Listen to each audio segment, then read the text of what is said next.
This is a Momentum Media production.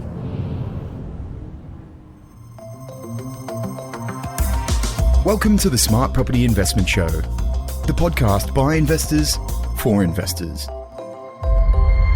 Good everyone, how you going? Phil Tarrant, host of the Smart Property Investment Show. We're talking finance again, which we do a couple of times a month. Joining me in the studio, it's the remote studio, and been getting a lot of good feedback because we've been doing this in person recently, but we can't do it this time around.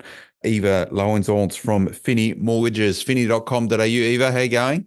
Hello. Yeah, good. Thank you. Yeah, look, it's been great to actually do it in the studio. I've had lots of emails from clients saying it's more engaging, so we should do that more. So they reckon I'm more engaging when it's in the studio, do they? Yeah. Maybe.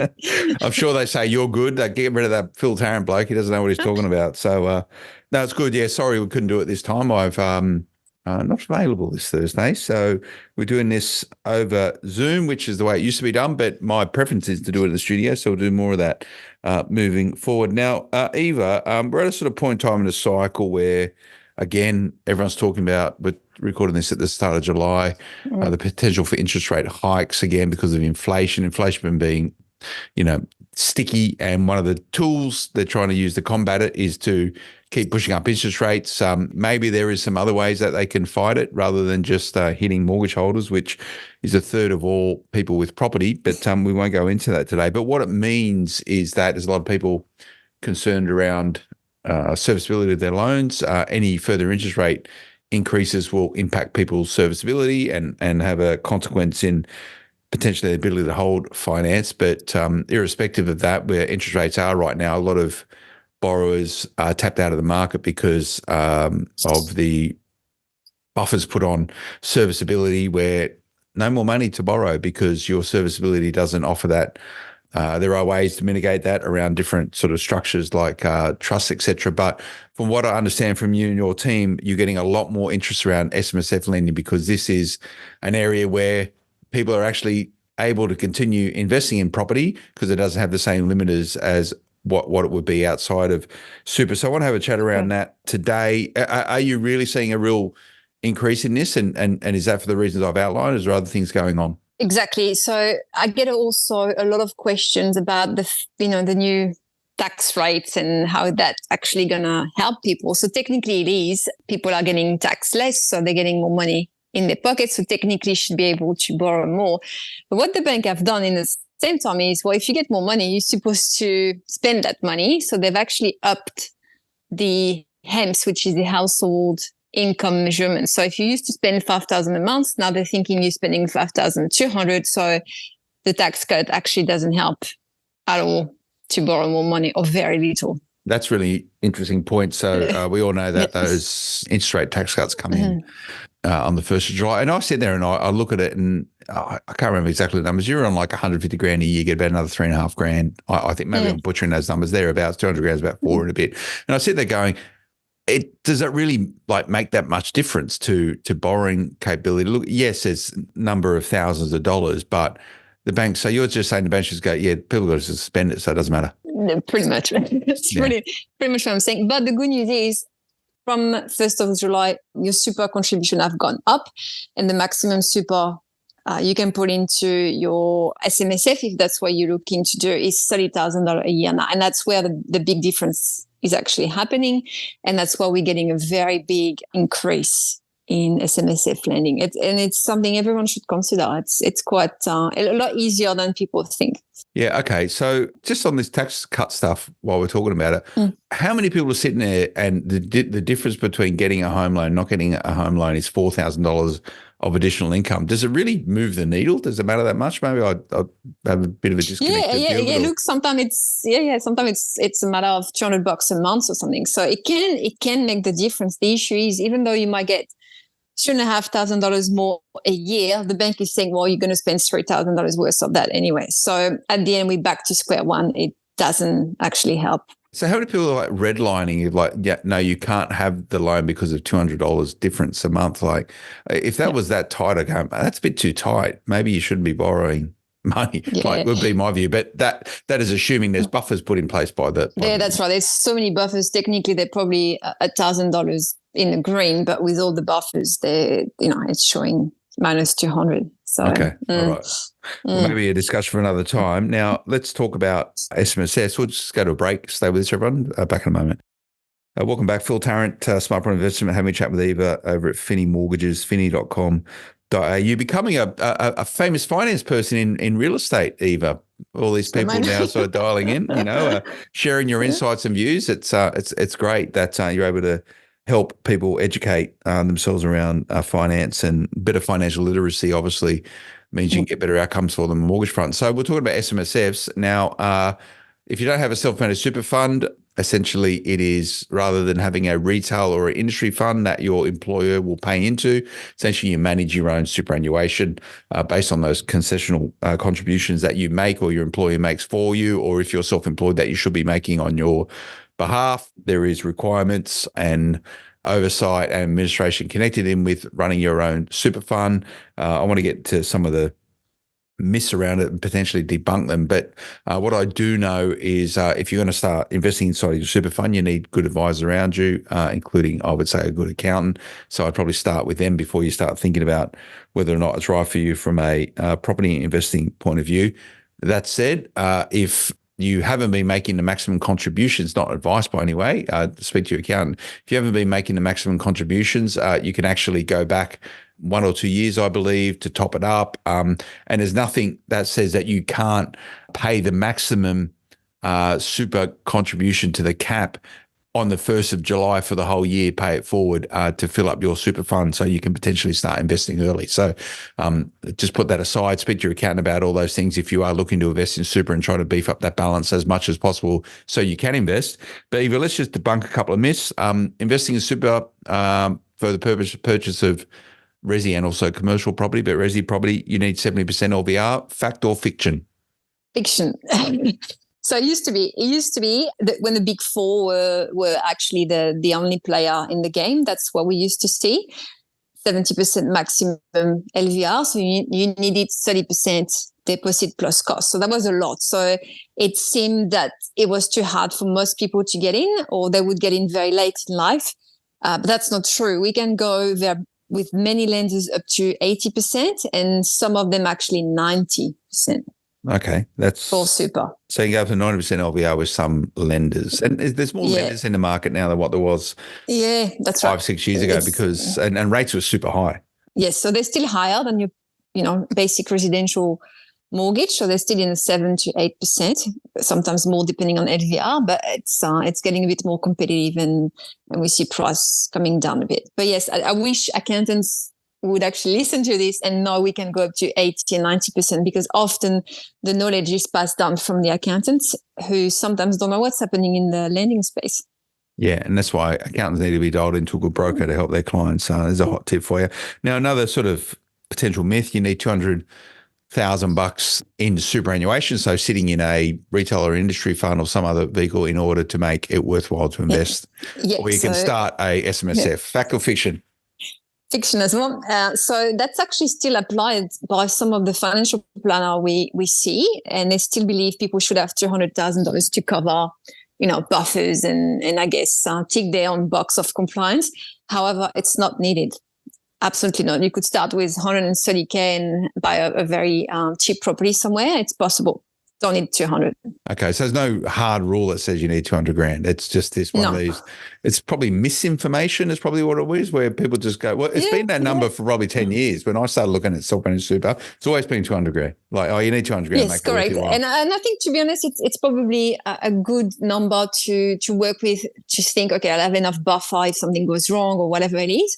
But it's not required anymore. It used to be with some lenders, some banks, but we can definitely start with less than that. Okay. And by the way, we're not, you can start earlier. Yeah, we're not providing advice by any means. You've got to speak to your accountant about all this sort of stuff. We're just maybe looking at some of these ideas around which sort of get circulated and manifest into being facts, which sometimes aren't fact. Now, another one is that, you got to be 50 years old and over to make it worth your while, or to be something accessible as a self-managed super fund. Fact or fiction? I guess it used to be a fact, in the sense that people were in the 50s in order to get 200K, in order to have enough money to get a 70% VR. And that's because of the other requirements. So people thought, okay, well, I need to wait anyway, and didn't really look in this super. And that's, most people in their studies, they wouldn't think about, okay, I need to plan retirement so much. But yeah, you can start even at 25 if you've got 100K in there. There's no restrictions there. Yeah, and the earlier the better. And it depends how much you earn, right? So as of 1 July 2024, the new maximum concessional contributions, I think I'm using the right language. Maximum is it 30 grand? It was 27.5, and now it's gone to 30. Yep, 30. It's gone to 30K. Yep. So that's 30,000. So if you're a younger person, you can do 30 grand a year for 4 years. You're going to have $120,000. You're going to do 30 grand a year for 5 years. You've got 150. So, if you want to make hay, you can do, if that's part of your investment strategy, or you're lucky enough to earn a lot of dough. Maybe that's a fact. So 50 plus years old structurally was pretty much a given, because you needed to be in the market that long, working for that long, getting paid your super, which probably back then was 9%. To actually get to a meaningful number as 70% LVR to actually be able to afford property. So I get it, makes sense. Well, one of the other sort of, piece of information that people hold to is that you need sort of 5 to 10% liquidity in your fund. That is money sitting in cash, I imagine, in some sort of account. Fact or fiction? Yeah, so that's still a fact with some lenders that ask you, for example, if you buy a property for 500,000 to have 50K left after all costs are paid, just again as a buffer, and just to make sure you're covered if something goes wrong.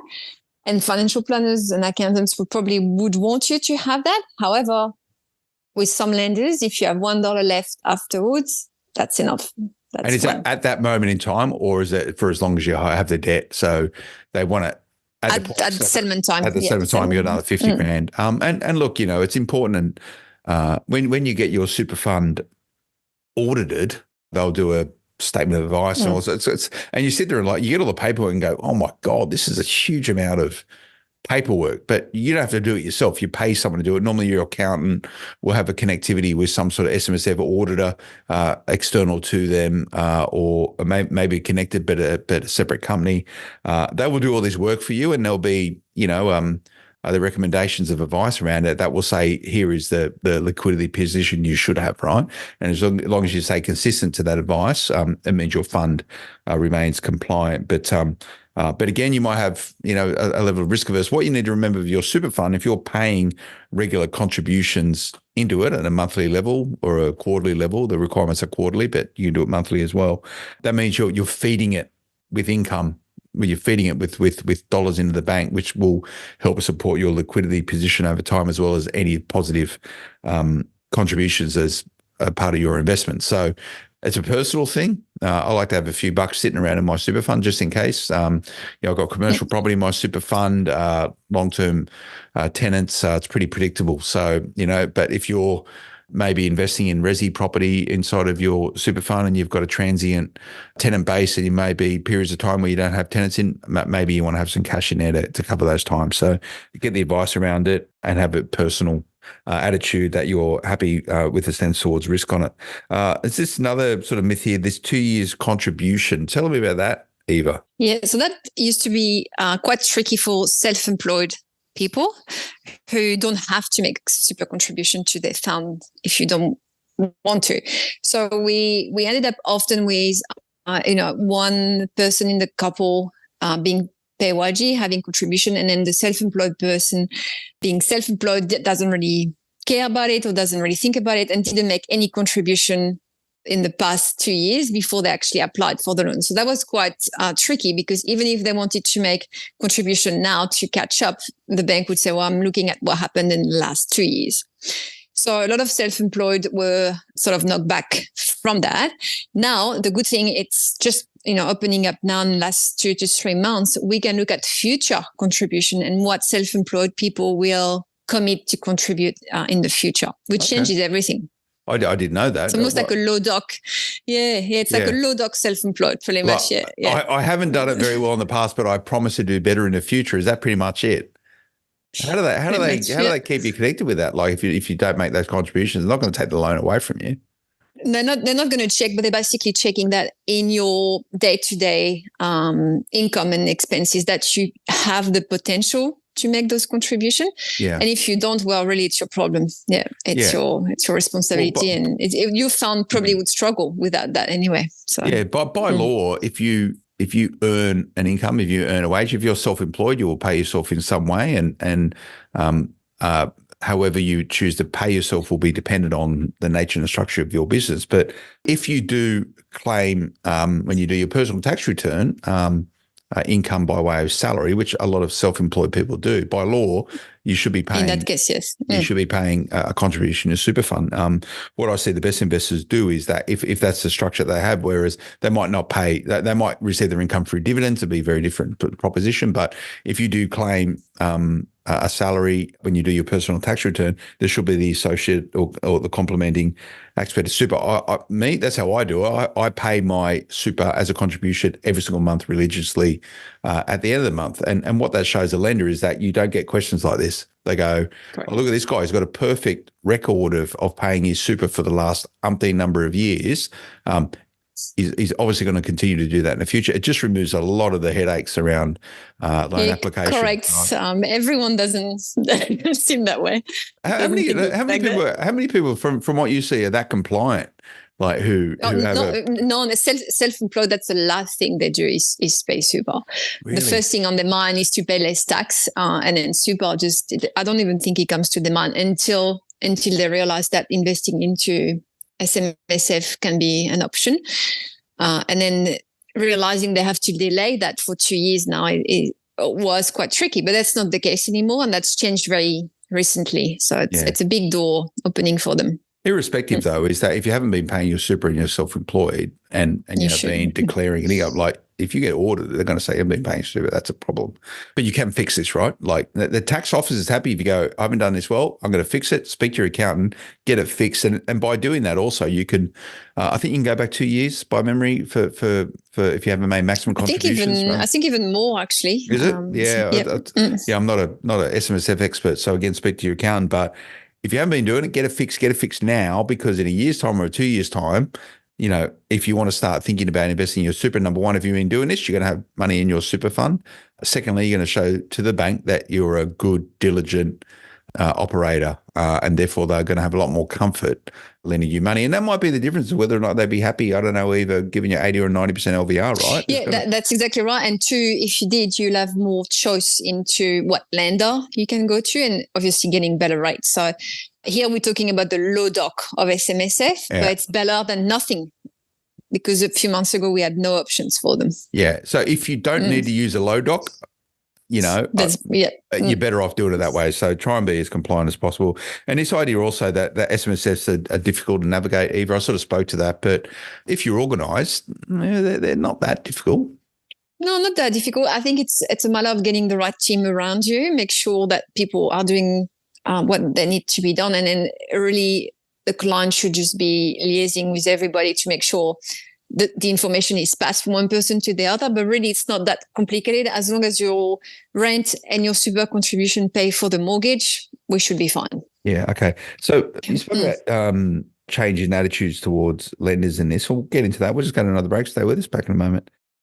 Welcome back, Phil Tarrant from Smart Property Investment, chatting with Eva over at Finni Mortgages, finni.com.au. Go and check these guys out. If you need some SMSF lending, they seem to know what they're doing, and get involved, get connected. And you might be one of those people who are tapped out investing in your personal name or outside of SMSFs. This might keep you going, and we can do more on SMSF if that's what you like. So we spoke about you can now borrow up to 90% LVR. Imagine that's resi lending. You probably can't get that in commercial. So there's more lenders now. There's a weird period of time where everyone pulled out, and rates were up at 8+% back when normal resi rates were like 3 and 4.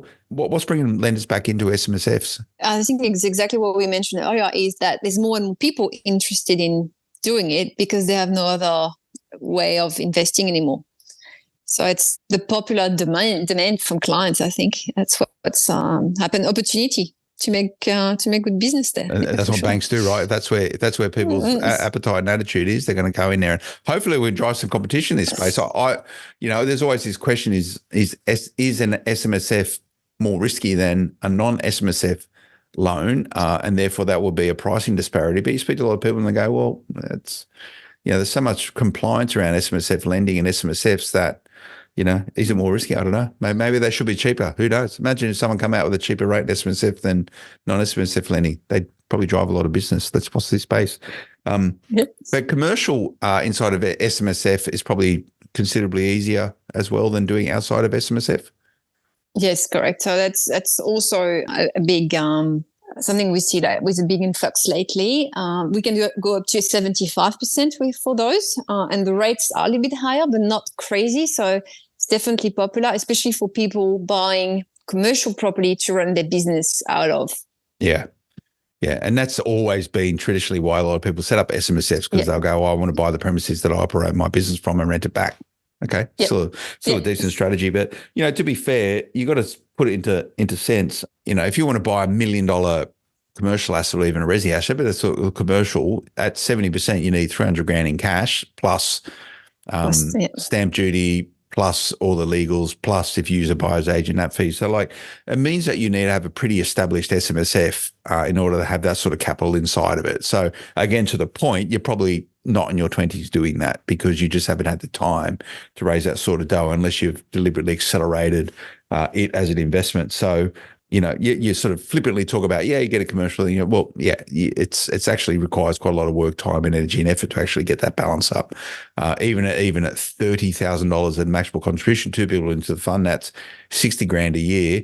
That's a number of years, there's 5 years just to get a deposit at $300K for $1 million property, right? So these things take time. We should just note, Phil, that it doesn't have to be you and your partner. In a super, you can invest with a friend, a brother, a business partner.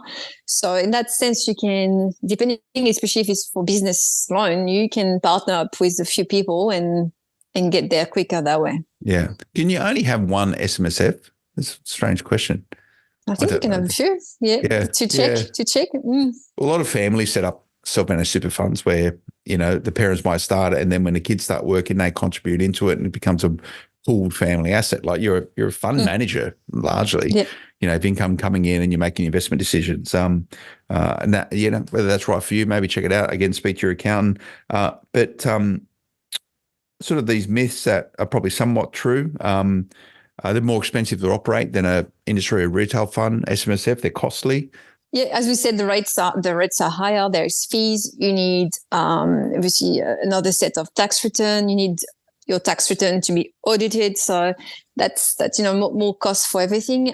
It looks like the ATO is checking now that valuation are being done every year in super, where we used to be able to just get a letter from the real estate agent, around the house. I would just give a letter with a number and off you go. Now it looks like you need a proper valuation done every year. So those costs all add up, and it's definitely more than your residential investment. Yeah, I got a note from my accountant just last week saying you need to remember to get a valuation on your properties in super. I was like, really? Do you have to do that now? I thought they just worked it out. No. But anyway, and do you actually have to have your SMSF set up before you get a pre-approval to buy property in your SMSF? How does that work? You can't start. You got to do all the hard work before you can even start, right? And setting up an SMSF takes time, by the way. Yeah, so it takes time and it takes quite a bit of money too. So the issue we've had in the past is people setting up SMSF spending close to $5,000+ coming to us as brokers, and it's like, well, you actually don't have any capacity to borrow through your SMSF because maybe you've been self-employed and in a net contribution, or you don't have 200,000 if at the time that was required. So it used to be a bit tricky to ask people to get that sorted before they came to us, but we can actually check quite quickly if it's going to work or not. So that people should come to us first as brokers to make sure they can, get a loan, then get it sorted with an accountant or financial planner. But some bank actually, and not many, but some lenders would actually let you do a pre-approval with TBA, SMSF, TBA trustee, TBA everything. So you can get it sorted. Yeah. Not many, but some will. That's good to know if you're really keen. But the point being, before you go through all the time, energy and effort to set up a super fund, speak to your broker, speak to Finni beforehand and say, hey, this is what I'm thinking. Is it worth my while? And you got to be able to do some quick assessments to say yes or no.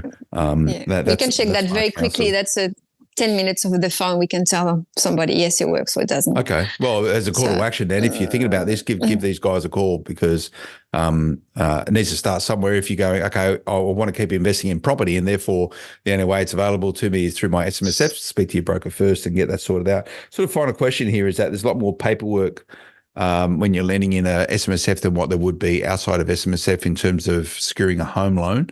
Maybe that's the case if you're used to just doing individual name stuff without guarantors and trust documents. It's true. It's true, but it's not true, because you don't need anything outside of super. So if it's a brand new SMSF, all you need is your SMSF deed, your pay slips, and how much you've got in your retail fund. Off you go.